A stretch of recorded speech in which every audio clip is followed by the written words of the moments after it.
ಗುಲ್ಬರ್ಗಾದಲ್ಲಿ ನಮ್ಮ ಇಬ್ಬರು ಕಾರ್ಯಕರ್ತರ ಹತ್ಯೆಯಾಗಿದೆ. ಅವ್ರ ಮನೆಗೆ ಸಾಂತ್ವನ ಹೇಳೋಕ್ಕೆ ಹೋಗ್ತಾ ಇದ್ದೀನಿ. ಒಂದಂತೂ ರಾಜಕೀಯ ದ್ವೇಷದಿಂದ ಆಗಿರುವಂಥ ಒಂದು ಕೊಲೆ, ಮತ್ತೊಂದು ಕೂಡ ತನಿಖೆ ನಡೀತಾ ಇದೆ. ಒಟ್ಟಾರೆ ಈ ಕಾಂಗ್ರೆಸ್ ಸರ್ಕಾರ ಬಂದ ಮೇಲೆ ಒಂದು ರೀತಿ ಪುಂಡು ಪೋಖರಿಗಳೆಲ್ಲ ಬೀದಿಯಲ್ಲಿ ಬಟನ್ ಬಿಚ್ಕೊಂಡು ಸುತ್ತಾಡುವಂಥ ಪರಿಸ್ಥಿತಿ ಬಂದಿದೆ.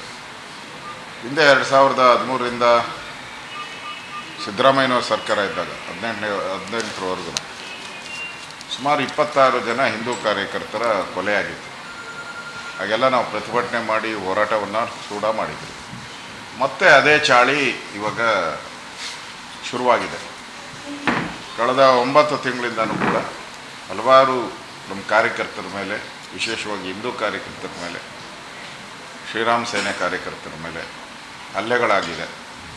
ಕೆಲವ್ರನ್ನೆಲ್ಲ ಮಂಗಳೂರಲ್ಲಿ, ಉಡುಪಿಯಲ್ಲಿ ಗಡೀಪಾರು ಮಾಡಿದ್ದಾರೆ, 1-2-3. ಈ ಥರ ನಿರಂತರವಾಗಿ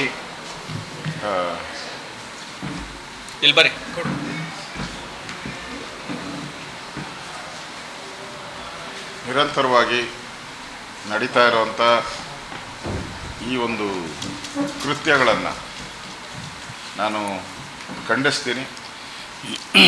ಕಾಂಗ್ರೆಸ್ ಸರ್ಕಾರ ಕಳೆದ ಬಾರಿ ಮಾಡಿದ ತಪ್ಪಿಂದ ಸರ್ಕಾರ ಹೋಯ್ತಲ್ಲಿ ಈ ಬಾರಿನೂ ಅದೇ ತಪ್ಪು, ಅದೇ ಚಾಳಿಯನ್ನು ಮಾಡ್ತಾಯಿದೆ. ಅದಕ್ಕೆ ಸರ್ಕಾರಕ್ಕೆ ಎಚ್ಚರಿಕೆ ಮೂಡಿಸುವಂಥ ಕೆಲಸವನ್ನು ವಿರೋಧ ಪಕ್ಷನಾಗಿ ನಾನು ಮಾಡ್ತೀನಿ. ಈಗಾಗಲೇ ವಿಧಾನಸಭಾ ಅಧಿವೇಶನದಲ್ಲೂ ಕೂಡ ನಾನು ಮೊದಲ ದಿನವೇ ಕರ್ನಾಟಕದಲ್ಲಿ ಕಾನೂನು ಸುವ್ಯವಸ್ಥೆ ಕುಸಿದಿದೆ, ಬೆಳಗಾವಿಯಲ್ಲಿ ಬೆತ್ತಲೆ ಪ್ರಕರಣ ಮಹಿಳೆ ಮೇಲೆ, ಅದು ST ಮಹಿಳೆ ಮೇಲೆ, ಅದನ್ನು ಮುಚ್ಚಾಕಿದ್ರು. ವಿಧಾನಸಭೆ ನಡೀತಾ ಇದ್ದರೂ ಕೂಡ ಮುಖ್ಯಮಂತ್ರಿ ಗೃಹ ಸಚಿವರು ಅಲ್ಲೇ ಇದ್ದರೂ ಕೂಡ 2 ದಿನ ಆಚೆನೇ ಬರಲಿಲ್ಲ. ಮತ್ತು ವಿಧಾನಸಭೆಯಲ್ಲಿ ಚರ್ಚೆ ಮಾಡೋಕ್ಕೆ ಅವಕಾಶನೇ ಕೊಡಲಿಲ್ಲ. ಸ್ಪೀಕರ್ ಅವರು ಕೊಡಲಿಲ್ಲ, ಆಡಳಿತ ಪಕ್ಷದ ಸದಸ್ಯರು ಕೊಡಲಿಲ್ಲ. ನಾವು ನಿಲುವಳಿ ಸೂಚನೆಯನ್ನು ಮಂಡಿಸಿದ್ದೆ. ಅದಾದಮೇಲೆ ಹಾವೇರಿಯಲ್ಲಿ ಗ್ಯಾಂಗ್ ರೇಪ್ ಆಯಿತು. 7 ಜನ ಮುಸ್ಲಿಂ ಯುವಕರು ಗ್ಯಾಂಗ್ ರೇಪ್ ಮಾಡಿದ್ರು. ಅದು ಇನ್ನೂ FSLI ರಿಪೋರ್ಟ್ ನನಗೆ ಬಂದಂಗೆ ನನಗೆ ಮೇನ್ ಮಾಹಿತಿ ಇಲ್ಲ. ಅದಾದಮೇಲೆ ವಿಧಾನಸೌಧದಲ್ಲಿ ಪಾಕಿಸ್ತಾನ ಜಿಂದಾಬಾದ್ ಅಂದರು. ಅದು ಇನ್ನೂ ಏನು FSL ರಿಪೋರ್ಟ್ ಬಂದಿಲ್ಲ. ಅದಾದಮೇಲೆ ರಾಮೇಶ್ವರ ಕೆಫೆ ಅಲ್ಲೂ ಕೂಡ ಬಾಂಬ್ ಬ್ಲಾಸ್ಟ್ ಆಯಿತು. ಇಲ್ಲೂ ಕೂಡ ಇನ್ನೂ ಯಾವುದೇ ರೀತಿಯಾದಂಥ ಬಂಧನ ಇದುವರೆಗೂ ಆಗಿಲ್ಲ. ನನಗನ್ನಿಸ್ತದೆ ಈ ಸರ್ಕಾರ ಬಂದ ಮೇಲೆ ಅಲ್ಪಸಂಖ್ಯಾತರ ಓಲೈಕೆ ಅತಿಯಾದಂಥ ಅಲ್ಪಸಂಖ್ಯಾತರ ಓಲೈಕೆ ಒಂದು ರೀತಿ ಟಿಪ್ಪು ಮನಸ್ಥಿತಿಯನ್ನು ತರ್ತಕ್ಕಂಥದ್ದು. ಮಾನಸಿಕವಾಗಿ ಆ ಸಮುದಾಯದ ಅಲ್ಪಸಂಖ್ಯಾತರಿಗೆ ಮಾನಸಿಕವಾಗಿ ನೀವೇನು ಬೇಕಾದರೂ ಮಾಡಿ, ನಾವೇನು ಮಾಡಲ್ಲ ಅನ್ನೋ ರೀತಿ ಒಂದು ಭಾವನೆಯನ್ನು ಇಡೀ ಕರ್ನಾಟಕದಲ್ಲಿ ಬಿತ್ತುಬಿಟ್ಟಿದ್ದಾರೆ. ಅದರಿಂದ ಈ ಥರದ ಘಟನೆಗಳು ನಡೀತಾ ಇದೆ. ಈ ಮಾನಸಿಕ ಸ್ಥಿತಿ ಬದಲಾಗಿಲ್ಲ ಅಂದರೆ ಇನ್ನಷ್ಟು ಈ ಥರದ ಘಟನೆಗಳು ಕರ್ನಾಟಕದಲ್ಲಿ ನಡೀತದೆ. ಎಂಟೈರ್ ಕರ್ನಾಟಕದಲ್ಲಿ ಕಳೆದ 9 ತಿಂಗಳಲ್ಲಿ ಕಾನೂನು ಸುವ್ಯವಸ್ಥೆ ಪೂರ್ತಿ ಕುಸಿದೋಗಿದೆ. ಮತ್ತು ಎಲ್ಲರದ್ದು ಅಭದ್ರತೆ ಕಾಣ್ತಾ ಇದೆ. ವಿಶೇಷವಾಗಿ ಬೆಂಗಳೂರು, ಬ್ರ್ಯಾಂಡ್ ಬೆಂಗಳೂರು ಮಾಡ್ತೀನಿ ಅಂತ ಹೊರಟಿದ್ರು. ಅದಕ್ಕೆ ಅಡ್ವರ್ಟೈಸ್ಮೆಂಟ್ಗಳೆಲ್ಲ ಬಂತು. ಈಗ ಅದು ಬಾಂಬ್ ಬೆಂಗಳೂರಾಗಿ ಪರಿವರ್ತನೆ ಆಗ್ತಾ ಇದೆ. ಮತ್ತು ಪ್ರತಿಯೊಂದು ಇನ್ಸಿಡೆಂಟಾಗೂ ನೋಡಿ ನೀವು, ಕಾಂಗ್ರೆಸ್ ಅವರು ಇನ್ನೂ ಘಟನೆ ಆಗಿ ತನಿಖೆ ಆಗೋದೇ ಇಲ್ಲ. ತನಿಖೆ ಆಗೋದು ಇಲ್ಲ. ಅಪರಾಧಿ ಯಾರು ಅನ್ನೋದು ಇನ್ನೂ ಅವನ ವ್ಯಕ್ತಿತ್ವ ಏನು, ಅವನೇನು ಕೃತ್ಯ ಮಾಡಿದ್ದಾನೆ ಹಿಂದೆ, ಅದನ್ನು ಫೈನಲೈಸ್ ಆಗೋಕ್ಕೆ ಮುಂಚೆ ಮಂಗಳೂರಿನಲ್ಲಿರುವಂಥ ಬಾಂಬ್ ಬ್ಲಾಸ್ಟನ್ನು ಅವರು ಇನ್ನೋಸೆಂಟ್ ಅಂದರು, ನನ್ನ ಬ್ರದರ್ಸ್ ಅಂದರು. ಇನ್ನು ಅವನು ಯಾರು ಅಂತ ಐಡೆಂಟಿಫೈ ಆಗಿರಲಿಲ್ಲ. ಅಂದರೆ ಅವನ ವ್ಯಕ್ತಿತ್ವದ ಬಗ್ಗೆ ಐಡೆಂಟಿಫಿಕೇಷನ್ ಆಗಿರಲಿಲ್ಲ. ಅದಾದಮೇಲೆ ಅವನಿಗೆ ಗೊತ್ತಾಯಿತು ಅವನು ದೊಡ್ಡ ಭಯೋತ್ಪಾದಕ, ಅವನ ಹಿಂದೆ ಭಾಳಷ್ಟು ಜನ ಬಿಹಾರ ಬೇರೆ ಬೇರೆ ಕಡೆನೂ ಲಿಂಕ್ ಇರೋರು ಇದ್ದಾರೆ ಅಂತ ಈಗ ಅರೆಸ್ಟ್ ಆಗಿ ಅವನು ಜೈಲಲ್ಲಿದ್ದಾನೆ. ಅದೇ ರೀತಿ ವಿಧಾನಸೌಧದಲ್ಲೂ ಕೂಡ ಘಟನೆ ಆಯಿತು. ಅಲ್ಲೂ ಕೂಡ ನಾವು ಡಿ ಕೆ ಶಿವಕುಮಾರ್ ಅವರು ಹೇಳಿದ್ರು, ಯಾರೂ ಆ ಥರ ಕೂಗೇ ಇಲ್ಲ ಅಂತ ಅವ್ರು ಸ್ಟೇಟ್ಮೆಂಟ್ ಕೊಟ್ಟಿದ್ದಾರೆ. ಪತ್ರಿಕೆಯಲ್ಲೆಲ್ಲ ಬಂದಿದೆ. ಬಿ ಜೆ ಪಿಯವರು ಕುತಂತ್ರ ಇದು ಅಂತ ಹೇಳಿದ್ದಾರೆ. ಈಗೇನಾಗಿದೆ, ಕೂಗಿರೋದು ಸತ್ಯ ಅಂತ ಬಂದಿದೆ. ಕೂಗಿರೋದು ಸತ್ಯ ಅಂತ ಬಂದಿದೆ. ಈ ರಾಮೇಶ್ವರ ಕೆಫೆಗೆ ಬಂದರೆ ಅಲ್ಲಿ ಕೂಡ ಡಿ ಕೆ ಶಿವಕುಮಾರ್ ಅವ್ರು ಏನು ಹೇಳಿದ್ರು, ಇದು ಬಿಸ್ನೆಸ್ ರೈವಲ್ರಿ ಅಂತ, ಇಡ್ಲಿ ದೋಸೆ ತಿನ್ನೋದು ಇದು ಕಿತ್ತಾಟ ಹೋಟ್ಲುಗಳದ್ದು ಅಂತ ಹೇಳಿದ್ರು. ಈಗೇನಾಗ್ತಾ ಇದೆ, ಅದು ಟೆರರಿಸ್ಟ್ ಲಿಂಕ್ ಇದೆ ಅಂತ ಪಕ್ಕ ಅಂತ ಎಲ್ಲ ಮಾಧ್ಯಮದಲ್ಲೂ ಎಲ್ಲ ಪತ್ರಿಕೆಯಲ್ಲೂ ಬಂದಿದೆ. ಮತ್ತು ವಿಧಾನಸೌಧದಲ್ಲಾದ ಘಟನೆಯನ್ನು ಮಾಧ್ಯಮದವರು ತಿರುಚಿದ್ದಾರೆ ಅಂತ ಆಲ್ಮೋಸ್ಟ್ ಎಲ್ಲ ಮಿನಿಸ್ಟ್ರುಗಳು ಹೇಳಿದ್ರು. ಕೆಲವು ಮಿನಿಸ್ಟ್ರು ಒಂದು ಹೆಜ್ಜೆ ಮುಂದೆ ಹೋಗಿ ಸಿಲ್ಲಿ ಅಂತ ಹೇಳಿದ್ರು. ಅಂದರೆ ಈ ಘಟನೆನೇ ಟೆರರಿಸ್ಟ್ ಆ್ಯಕ್ಟಿವಿಟೀಸ್ನೇ ಸಿಲ್ಲಿಯಾಗಿ ಅನ್ನೋ ಥರ ಬೇಜವಾಬ್ದಾರಿ ಹೇಳಿಕೆಯನ್ನು ಕೊಟ್ಟರು ಮಂತ್ರಿಗಳಾಗಿ. ಅಂದರೆ ಈ ಸರ್ಕಾರ ಎಷ್ಟು ಅಲ್ಪಸಂಖ್ಯಾತರನ್ನ ಸೇಫ್ ಗಾರ್ಡ್ ಮಾಡುವಂಥದ್ದಕ್ಕೆ ಓಲೈಕೆ ಮಾಡುವಂಥದ್ದಕ್ಕೆ ಪ್ರಯತ್ನ ಮಾಡ್ತಾ ಇದೆ ಅಂತ ಈ 3 ಘಟನೆಯನ್ನು ನಾನು ತಮ್ಮ ಮುಂದೆ ಇಟ್ಟಿದ್ದೀನಿ. ಅದರಿಂದ ಈ ಸರ್ಕಾರ ಮಾನಸಿಕ ಸ್ಥಿತಿ ಬದಲಾಗಿಲ್ಲ ಅಂದರೆ ಇನ್ನಷ್ಟು ಒಂದು ಪ್ರಕರಣ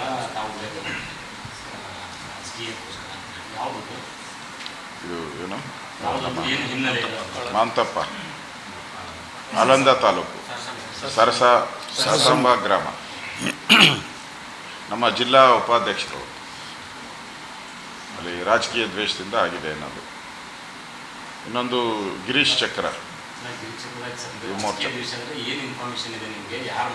ಅಲ್ಲಿ ನಮ್ಮ ಮುಖಂಡರುಗಳ ಜೊತೆ ಎಲ್ಲನೂ ಕೂಡ ನಾನು ಮಾತಾಡಿದ್ದೀನಿ. ಅವರು ರಾಜಕೀಯದಲ್ಲಿ ಬೆಳೀತಾ ಇರೋವಂಥ ದೃಷ್ಟಿಯಿಂದ ಅವ್ರ ಮೇಲೆ ಹತ್ಯೆ ಮಾಡಿದ್ದಾರೆ. ಇದು ಪೂರ್ವ ನಿಯೋಜಿತವಾಗಿ ಮಾಡಿದ್ದಾರೆ. ಅವರಿಗೆ ಯಾವುದೇ ರೀತಿಯಾದಂಥ ಫ್ಯಾಮಿಲಿ ಜಗಳಗಳಿಲ್ಲ. ಇದ್ರೂ ಕೂಡ ಕಳೆದ ಒಂದು 15-20 ವರ್ಷದಿಂದ ಜಗಳ ಇರೋದು ನಿಜ. ಆದರೆ ಅದು ಕೊಲೆ ಮಾಡುವಂಥದ್ದು ಅಲ್ಲ. ಮಾಡಂಗಿದ್ರೆ ಅವಾಗೇ ಮಾಡ್ತಾಯಿದ್ರು ಅನ್ನೋದು ಕೂಡ ಮಾಹಿತಿ ಇದೆ. ಆ ದೃಷ್ಟಿಯಿಂದ ಇವೆರಡೂ ಘಟನೆ ನಮ್ಮ ಕಾರ್ಯಕರ್ತರಿಗೆ ಒಂದು ನೈತಿಕ ಸ್ಥೈರ್ಯ ತುಂಬುವ ದೃಷ್ಟಿಯಿಂದನೂ ಕೂಡ ನಾನು ಹೋಗ್ತಾ ಇದ್ದೇನೆ. ಕಲಬುರಗಿ ಏನಾಗ್ತಾ ಇದೆ, ಹಿಂದೂಗಳನ್ನು ಯಾರು ಇದು ಮಾಡ್ತಾ ಇಲ್ಲ. ಅಲ್ಲಿ ಮೊನ್ನೆ ಮತಾಂತರ ಮಾಡ್ತಾ ಇದ್ದಾರೆ ಅಂತೇಳಿ ರೆಡ್ಕಲ್ನಲ್ಲಿ ಅವರು ತಡೆಯೋಕೆ ಹೋದ್ರೆ 9 ಜನರ ಮೇಲೆ ಅಟ್ರಾಸಿಟಿ ಕೇಸ್ ಆಗಿರುವಂಥದ್ದು.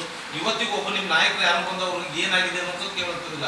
ಮತ್ತೊಮ್ಮೆ ಹಿಂದೂ ಜಾಗರಣ ವೇದಿಕೆಯಿಂದ ಗಡೀಪಾರು ಮಾಡೋದಕ್ಕೆ ಪೊಲೀಸ್ ಇಲಾಖೆ ಮುಂದಾಗಿರುವಂಥದ್ದು. ಸೊ ಹಿಂಗಾದ್ರೆ ಹೇಗೆ ಸರ್ ಹಿಂದೂಗಳಿಗೆ ನೀವು ರಕ್ಷಣೆ? ನಾನು ವಿಧಾನಸಭೆಯಲ್ಲೇ ಇದ್ರ ಬಗ್ಗೆ ಹೋರಾಟ ಮಾಡಿದ್ದೀನಿ. ನಾನು ವಿಧಾನಸಭೆಯಲ್ಲಿ ಫಸ್ಟ್ ಡೇ 3.5 hours ಮಾತಾಡಿದ್ದೀನಿ. ಹಾಗೆ ಎಲ್ಲ ಘಟನೆಗಳನ್ನು ನಾನು ಹೇಳಿದ್ದೀನಿ. ಮತ್ತೆ ಈಗಾಗಲೇ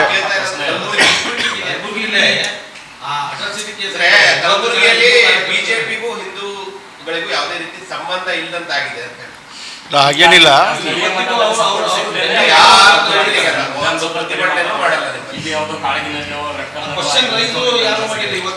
ಇಲ್ಲ ನಾವು ಉಪನಾಯಕನಾಗಿ ಹೇಳ್ತಿದ್ದೀನಿ. ಕೌನ್ಸಿಲಲ್ಲಿ ನಾವು ಅದನ್ನು ನಾಯಕರು, ವಿರೋಧ ಪಕ್ಷ ನಾಯಕರು ಮತ್ತು ನಾನು ಉಪನಾಯಕನಾಗಿ ಕೌನ್ಸಿಲಲ್ಲಿ ರೈಸ್ ಮಾಡಿದ್ದೀವಿ.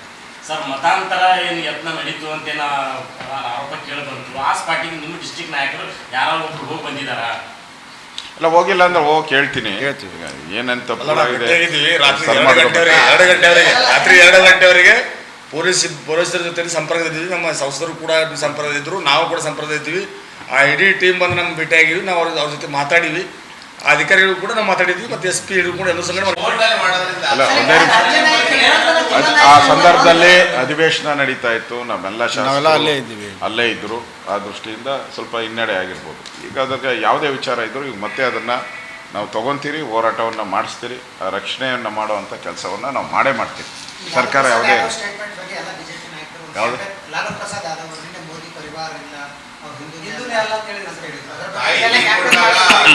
ಕೇಶನು ಕೊಡಲಿಲ್ಲ, ಅಂದರೆ ಕೂದಲೇನು ತೆಕ್ಕೊಳ್ಳಿಲ್ಲ, ಹಿಂಗೆಲ್ಲ ಈ ರೀತಿಯಾದ ವೈಯಕ್ತಿಕ ಟೀಕೆಗಳನ್ನು ಮಾಡಿದ್ದಾರೆ. ಅದು ಅವರ ಮಾನಸಿಕ ಸ್ಥಿತಿಯನ್ನು ತೋರಿಸ್ತೈತಿ. ಈಗಾಗಲೇ 2 ಬಾರಿ ಜೈಲಿಗೆ ಹೋಗಿ ಬಂದಿದ್ದು, ಫ್ರಸ್ಟ್ರೇಟ್ ಔಟ್ ಇದ್ದಾರೆ.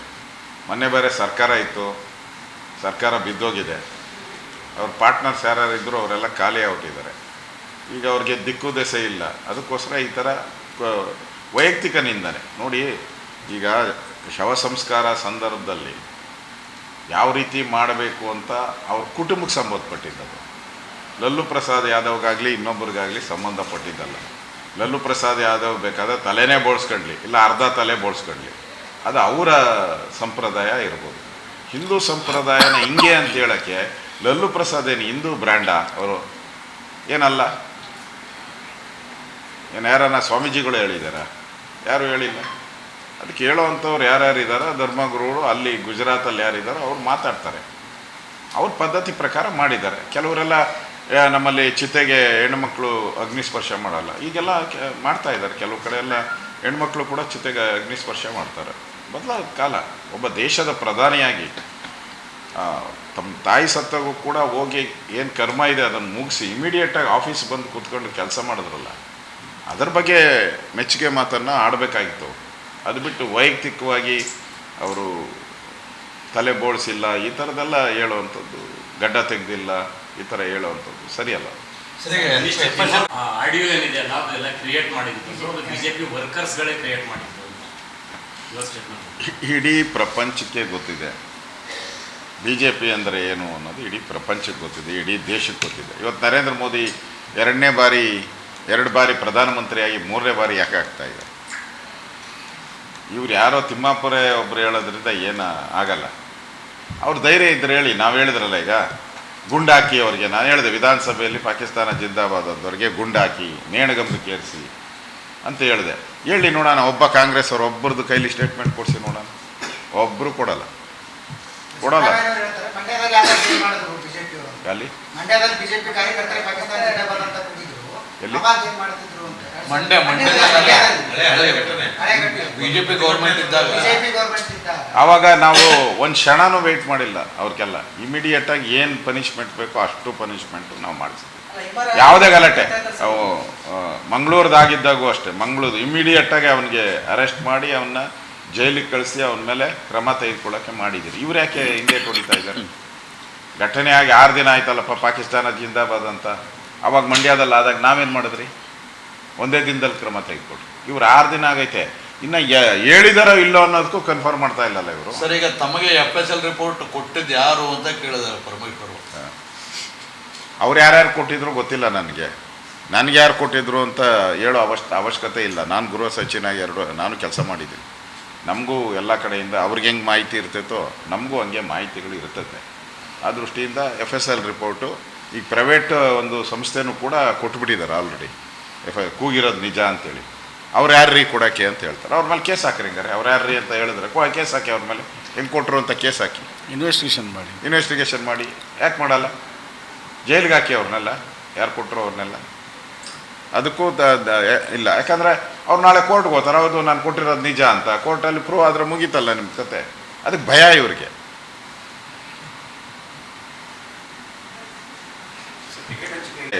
ಸ್ವಲ್ಪ ಆರೋಗ್ಯ ಸರಿ ಇರಲಿಲ್ಲ, ಅದಕ್ಕೋಸ್ಕರ ಈಗ ಓಡಾಡ್ತಾ ಇದ್ದಾರೆ.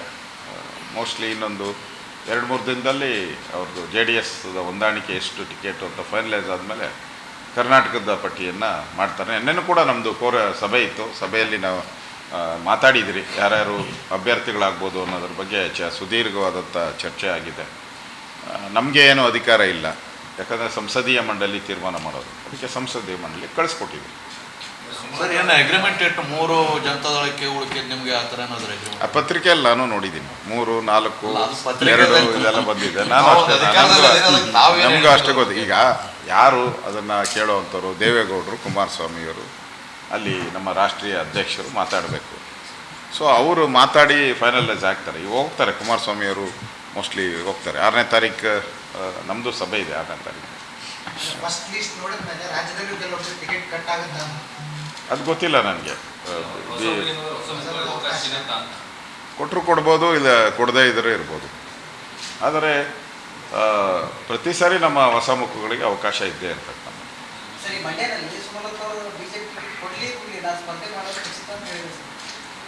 ಅದು ಅವರ ಇಷ್ಟ.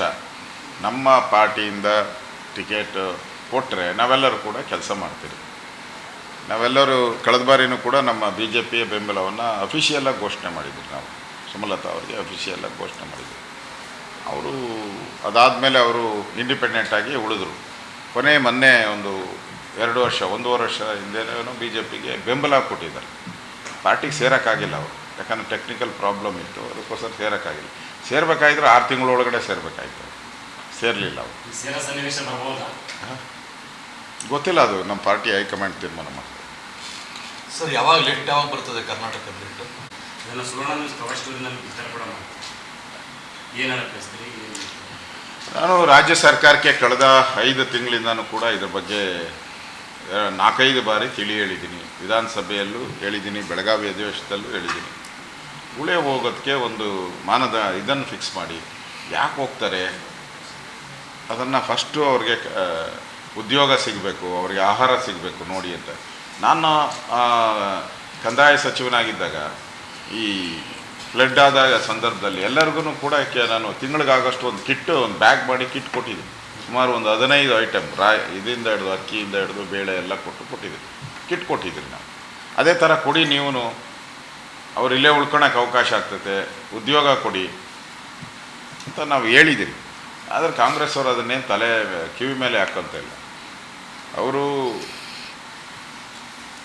ಪಾರ್ಲಿಮೆಂಟ್ ಚುನಾವಣೆಯ ಒಂದು ರಾಜಕಾರಣದಲ್ಲಿ ಮುಳುಗಿದ್ದಾರೆ. ಅವರಿಗೆ ರಾಜ್ಯದಲ್ಲಿ ಏನು ಒಬ್ಬ ಮಂತ್ರಿಯಾಗಿ, ಒಬ್ಬ ಮುಖ್ಯಮಂತ್ರಿಯಾಗಿ ಏನು ಕ್ರಮ ತೆಗೆದುಕೊಳ್ಬೇಕು ಅದನ್ನು ಮರ್ತು ಬಿಟ್ಟಿದ್ದಾರೆ. ಮುನಿಯಂದ್ರನೇ ಬೆಟರಲ್ಲ ಅಂತ ಹೇಳಿದರು. ನೋಡಿ, ಆ ವೈಯಕ್ತಿಕ ಹೇಳಿಕೆಗೆ ನಾನು ರಿಯಾಕ್ಷನ್ ಮಾಡಲ್ಲ. ಈಗಾಗಲೇ ಕೆಂಪಣ್ಣ ಹೇಳಿದ್ದಾರೆ 50% ಕಾಂಗ್ರೆಸ್ ಅವರು ತೊಗೊತಾ ಇದ್ದಾರೆ ಅಂತ. ನಮ್ಮ ಮೇಲೆ 40% ಆಪಾದನೆ ಮಾಡಿದ್ರು. ಇದುವರೆಗೂ ಅವ್ರ ಸರ್ಕಾರ ಬಂದು, ಅವ್ರದ್ದೇ ಸರ್ಕಾರ, ಅವ್ರದ್ದೇ ಅಧಿಕಾರಿಗಳು, ಅವ್ರದ್ದೇ ಪೊಲೀಸ್ ಇಲಾಖೆ ಏನಿದ್ರು ಕೂಡ ಇದುವರೆಗೂ ಒಂದೇ ಒಂದು ಆ ಥರದ್ದು ಇನ್ಸಿಡೆಂಟ್ನ ಅವ್ರು ಕೋಟೆ ಮಾಡಿಲ್ಲ. ಇಂಥ ಇಲಾಖೆಯಲ್ಲಿ ಇಂಥ ಟೆಂಡರಲ್ಲಿ ಇಷ್ಟ ಆಗಿದೆ, ಏನೂ ಇಲ್ಲ. ಆವಾಗ ಚುನಾವಣೆಗೋಸ್ಕರ ಒಂದು ಟ್ರೆಂಡ್ ಕ್ರಿಯೇಟ್ ಮಾಡಿದ್ರು, ಅದರಲ್ಲಿ ಅವ್ರು ಸಕ್ಸಸ್ ಆಗಿದ್ದಾರೆ ಅಷ್ಟೇ. ಈಗ ಅದೇ ಅವ್ರಿಗೆ ತಿರುಗುಬಾಣ ಆಗಿದೆ. ಅವರು ಪ್ರಶ್ನೆ, ನಿಮ್ಮ ಪಕ್ಷದ ಒಳಗಡೆ ಅಂತ ಈ ಭಿನ್ನಾಭಿಪ್ರಾಯಗಳು ಚುನಾವಣೆ ಮೇಲೆ ಪರಿಣಾಮ ಬೀರದಿಲ್ವಾ ಅಂತ? ಇದು ಯಾವುದೂ ಮೋದಿ ಅಲೆ ಇದೆ, BJP ಅಲೆ ಇದೆ, ಅದರಿಂದ ಇದ್ಯಾವುದು ಅದಕ್ಕೆ ಸಂಬಂಧ ಬರಲ್ಲ. ಆದರೂ ಕೂಡ ಈಗಾಗಲೇ ಕೇಂದ್ರ ನಾಯಕರು ಯತ್ನಾಳ್ ಜೊತೆ ಮಾತಾಡಿ ಎಷ್ಟು ಬರ್ತದೆ ಅಂತಾರೆ ಸರ್? BJP ಅಲ್ಲೇ ಇದೆ ಅಂತಾರೆ, ಕರ್ನಾಟಕದಲ್ಲಿ ಎಷ್ಟು ಬರ್ತದೆ? ನಾನು ಕೇಳೋದು, ಸೋಲಾಗೋದು ಯಾವುದು ಹೇಳಿ ನೀವು, ಒಂದು ನೋಡೋಣ. ಎಲ್ಲ ಗೆಲ್ತೀರಿ, 28ಕ್ಕೆ 28 ಗೆಲ್ತೀರಿ. ಮೊದಲಾದರೆ ನಮಗೆ ಮಂಡ್ಯ ಗೆಲ್ಲಲ್ಲ, ಹಾಸನ ಗೆಲ್ಲಲ್ಲ, ಬೆಂಗಳೂರು ಗ್ರಾಮಾಂತರ ಗೆಲ್ಲಲ್ಲ ಅಂತ ನಮಗೆ ನೀವೇ ಬ್ರ್ಯಾಂಡ್ ಮಾಡ್ತಾಯಿದ್ರಿ. ಈಗ ಯಾವುದು ಬ್ರ್ಯಾಂಡ್ ಮಾಡ್ತೀರಾ? JDS ಜೊತೆ ಅಲಯನ್ಸ್ ಇರೋದ್ರಿಂದ 28ಕ್ಕೆ 28 ನಾವು ಗೆಲ್ಲೋ ಸ್ಟೇಜಿಗೆ ಬಂದಿದ್ದೀರಿ. ಹಾಸನೂ ಗೆಲ್ತೀರಿ, ಮಂಡ್ಯನೂ ಗೆಲ್ತೀರಿ, ಬೆಂಗಳೂರು ಗ್ರಾಮಾಂತರನೂ ಕೂಡ ಒಳ್ಳೆ ಅಭ್ಯರ್ಥಿ ಹುಡುಕ್ತಾ ಇದ್ದೀರಿ. ಅದು ಆದರೆ ಏನಾದ್ರೆ ಅದನ್ನು ಗೆದ್ದುಬಿಡ್ತೀವಿ.